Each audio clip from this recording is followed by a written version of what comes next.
ಜೈ ಶ್ರೀರಾಮ್. ನೀವು ನೋಡ್ತಾ ಇದ್ದೀರಾ ಟಿವಿ ವಿಕ್ರಮ. ನಾನು ಸೌಮ್ಯ ಸನಾತನಿ. ನಮ್ಮ ಟಿವಿ ವಿಕ್ರಮದ ಎಲ್ಲ ಕಾರ್ಯಕ್ರಮಗಳ ನೋಟಿಫಿಕೇಶನ್ ನಿಮಗೆ ಸಿಗಬೇಕಂತ ಹೇಳಿದ್ರೆ ನಮ್ಮ ಟಿವಿ ವಿಕ್ರಮ ಚಾನಲನ್ನು ಸಬ್ಸ್ಕ್ರೈಬ್ ಮಾಡಿ, ಹಾಗೆ ಬೆಲ್ ಬಟನ್ ಕ್ಲಿಕ್ ಮಾಡೋದನ್ನ ಖಂಡಿತ ಮರಿಬೇಡಿ. ವೀಕ್ಷಕರೇ, ಒಂದು ಅದ್ಭುತವಾದ ವಿಷಯ. ಅಯೋಧ್ಯೆ ರಾಮ ಮಂದಿರವನ್ನು ಸಂಭ್ರಮಿಸಿದಂತೆ ಇಡೀ ಹಿಂದೂ ಸಮುದಾಯ ಸಂಭ್ರಮಿಸಬೇಕಾದಂಥ ವಿಷಯ.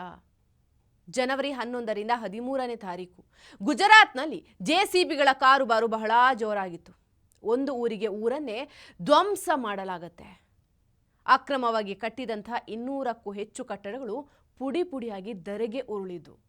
ಅದರಲ್ಲಿ ಸಾಕಷ್ಟು ದರ್ಗಾ ಕೂಡ ಇತ್ತು. ಅಷ್ಟಕ್ಕೂ ಆ ಜಾಗ ಭಗವಾನ್ ಶ್ರೀಕೃಷ್ಣನ ನಗರ. ಆ ಇಡೀ ನಗರ ಮುಸಲ್ಮಾನರ ಕೈ ಸೇರ್ತು. ಅದನ್ನು ಗುಜರಾತ್ ಸರ್ಕಾರ ವಶಕ್ಕೆ ತೆಗೆದುಕೊಳ್ಳೋ ಕೆಲಸ ಮಾಡ್ತಾ ಇದೆ. ಅರೆ, ಈ ಗೋಕುಲಾಷ್ಟಮಿಗೂ ಇಮಾಮ್ ಸಾಹೇಬರಿಗೂ ಏನು ಸಂಬಂಧ? ಕೃಷ್ಣನ ನಗರಿ ತುಂಬ ಇವರೇ ತುಂಬಿಕೊಂಡಿದ್ದು ಹೇಗೆ ಅನ್ನೋ ಅನುಮಾನ ನಿಮಗೆ ಕಾಡಬಹುದು. ಕಾಡಲೇಬೇಕು, ಜೊತೆಗೆ ಉತ್ತರವನ್ನು ಕೂಡ ತಿಳ್ಕೊಳ್ಳೇಬೇಕು. ಕಳೆದ ವರ್ಷ ಪ್ರಧಾನಿ ನರೇಂದ್ರ ಮೋದಿ ಅವರ ಒಂದಷ್ಟು ಫೋಟೋಗಳನ್ನು ನೋಡಿ ಕೆಲವರು ಊರ್ಕೊಂಡಿದ್ರು. ಮೋದಿಜಿ ಸಮುದ್ರಕ್ಕೆ ಜಿಗಿಯೋದು, ಅಲ್ಲಿ ಮುಳುಗಿದ್ದ ನಗರದ ವೀಕ್ಷಣೆ ಮಾಡೋದು ನೋಡಿದವರ ಕಣ್ಣು ಕುಕ್ಕುವಂತಿತ್ತು ಆ ದೃಶ್ಯಗಳು. ಇದೇ ಬೆಟ್ ದ್ವಾರಕಾ, ಮುಳುಗಿ ಹೋಗಿರುವಂಥ ಕೃಷ್ಣನ ದ್ವಾರಕಾ ನಗರ. ಈ ಬೆಟ್ ದ್ವಾರಕದ ಕಥೆಯನ್ನ ಈ ದೇಶದ ಪ್ರತಿ ಹಿಂದೂಗಳು ಕೂಡ ಕೇಳಲೇಬೇಕು.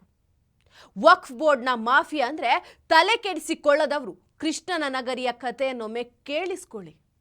ಕೆಲವು ವರ್ಷಗಳ ಹಿಂದಿನವರೆಗೂ ಇಲ್ಲಿನ ಅಂದ್ರೆ ದ್ವಾರಕದಲ್ಲಿನ ಜನಸಂಖ್ಯೆಯಲ್ಲಿ ಹಿಂದೂಗಳೇ ಹೆಚ್ಚಾಗಿದ್ರು. ಓಖಾ ಪುರಸಭೆಯ ವ್ಯಾಪ್ತಿಗೆ ಒಳಪಟ್ಟಿರುವಂತಹ ಈ ಸ್ಥಳಕ್ಕೆ ಹೋಗಬೇಕು ಅಂದ್ರೆ ದೋಣಿಯ ಮೂಲಕ ಮಾತ್ರ ಸಾಧ್ಯ. ಸುತ್ತಲೂ ನೀರಿಂದ ಆವೃತವಾಗಿರೋ ದ್ವೀಪ ಅದು. ಅದೇ ಕಾರಣಕ್ಕೆ ದ್ವಾರಕಾ ದ್ವೀಪದ ಒಳಗೆ ಮತ್ತು ಹೊರಗೆ ಹೋಗ್ಲಿಕ್ಕೆ ದೋಣಿಗಳನ್ನು ಬಳಸ್ತಾರೆ. ಇಲ್ಲಿ ದ್ವಾರಕಾಧೀಶನ ಪುರಾತನ ದೇವಾಲಯವಿದೆ. 5000 ವರ್ಷಗಳ ಹಿಂದೆ ಇಲ್ಲಿ ರುಕ್ಮಿಣಿ ವಿಗ್ರಹವನ್ನು ಸ್ಥಾಪಿಸಿದ್ರು ಅಂತ ಹೇಳಲಾಗತ್ತೆ. ಸಮುದ್ರದಿಂದ ಆವೃತವಾಗಿರುವಂತಹ ಈ ದ್ವೀಪ ಅತ್ಯಂತ ಶಾಂತಿಯುತವಾಗಿದೆ.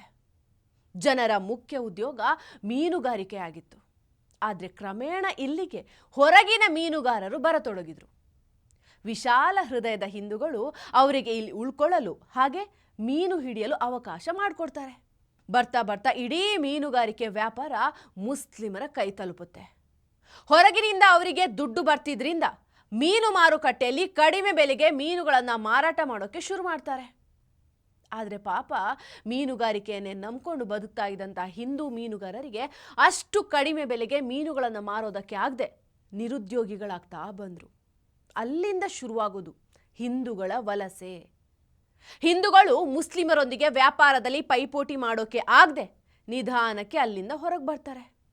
ದ್ವೀಪದಿಂದ ಹೊರಗೆ ಬಂದು ಬೇರೆ ಬೇರೆ ಕಡೆ ಉದ್ಯೋಗವನ್ನು ಹುಡ್ಕೊಳ್ತಾರೆ. ಆಗ ಅಲ್ಲಿ ಮತ್ತೊಂದು ಶಾಕ್ ಆದಿತ್ತು. ಬೆಟ್ ದ್ವಾರಕದಿಂದ ಓಖಾಗೆ ಬರೋಕೆ ಅಲ್ಲಿಯವರೆಗೂ ಬೋಟ್ ದರ 8 ರೂಪಾಯಿ ಇತ್ತು. ಆದರೆ ನಂತರ ಅದರ ಬೆಲೆ 100 ರೂಪಾಯಿ ಆಗತ್ತೆ.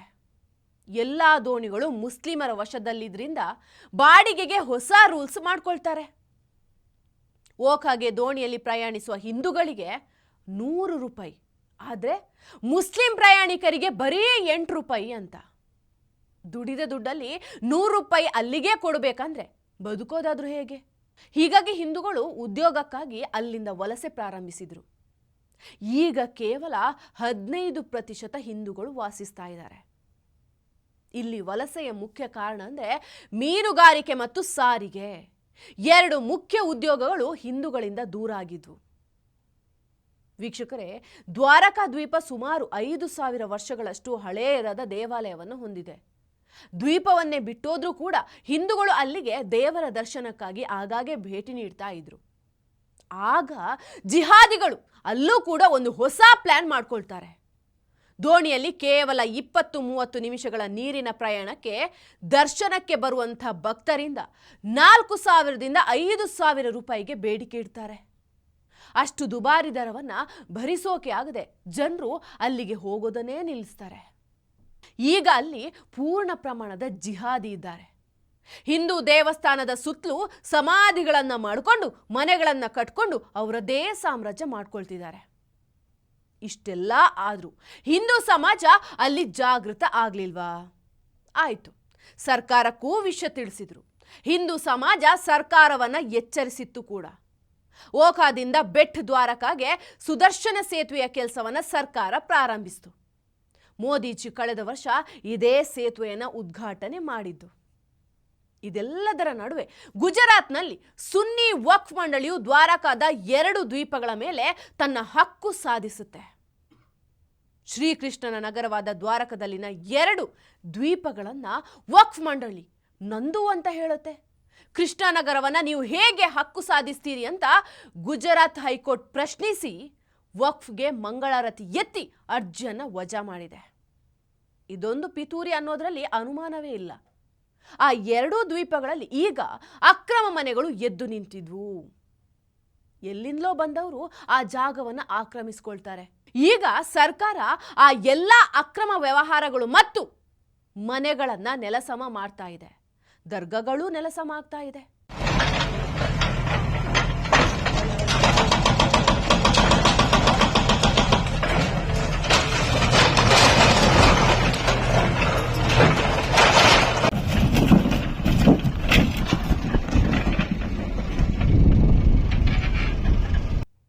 ಗುಜರಾತ್ ಸರ್ಕಾರ ನಿಧಾನವಾಗಿ ದ್ವಾರಕಾ ನಗರವನ್ನು ತನ್ನ ಕಂಟ್ರೋಲ್ಗೆ ತಗೊಂಡಿದೆ.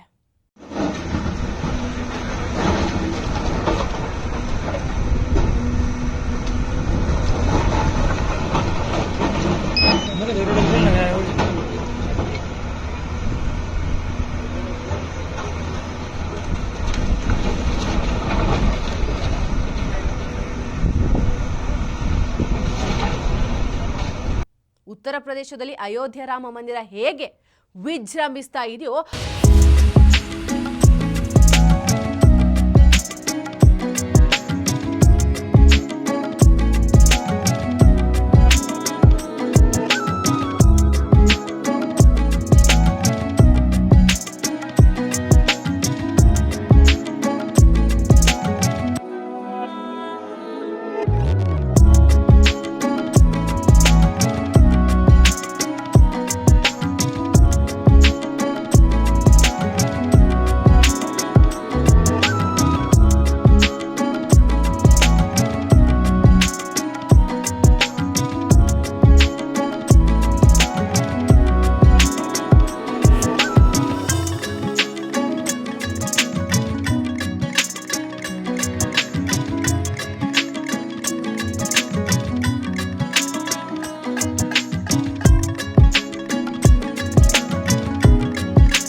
ಹಾಗೇನೆ ಇನ್ನು ಕೆಲವೇ ದಿನದಲ್ಲಿ ದ್ವಾರಕವು ವಿಜೃಂಭಿಸೋದು ಗ್ಯಾರಂಟಿ.